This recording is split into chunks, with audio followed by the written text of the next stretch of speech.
আপুনি এজন সুখী মানুহ। নিজৰ সুখৰ বাবে আপোনাৰ জীৱনটো সুন্দৰ হৈ পৰিছে।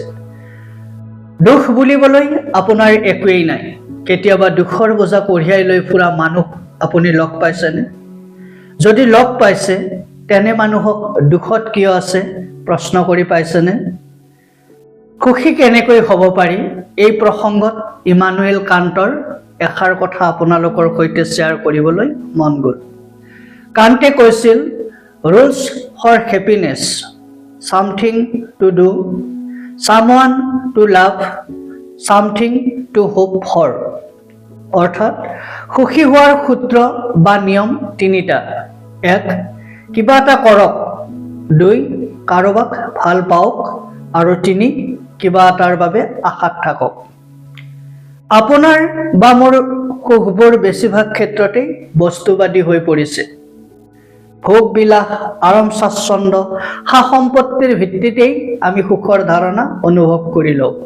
আপুনি বহুত ভোগ কৰিছে, আপুনি সাংঘাতিক আৰামী জীৱন এটা পাইছে, আপোনাৰ অগাধ সা সম্পত্তি আছে, এতেকে আপুনি সুখী মানুহ।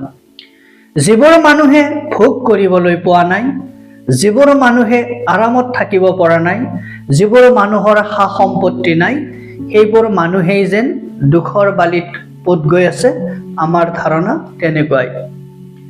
প্ৰকৃততে সুখ বা দুখ ভোগত নহয়, আৰামী জীৱন বা সম্পত্তিৰ হিচাপত নহয়। আপুনি যদি সুখী হ'ব বিচাৰিছে, তেন্তে কিবা এটা কাম কৰিবলৈ লওক, যিয়ে আপোনাক ব্যস্ত আৰু উদ্দেশ্যপূৰ্ণ কৰি ৰাখিব। আপুনি কাৰোবাক ভাল পাওক, পৰিয়াল বা বন্ধু বান্ধৱৰ সৈতে এটা মৰমৰ সম্পৰ্কত থাকক, যিয়ে আপোনাক আনন্দ দিব।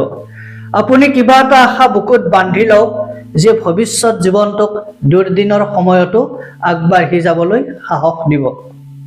শেষত কাণ্টৰ চিন্তাৰে কওঁ, কৰ্ম, প্ৰেম আৰু আশা, এই তিনিটাই হৈছে প্ৰকৃত সুখৰ চাবিকাঠি। গতিকে এই তিনিটা গুণ আয়ত্ত কৰি লওক আৰু এজন সুখী মানুহ হিচাপে নিজৰ জীৱনটো ৰঙীন কৰি তোলক।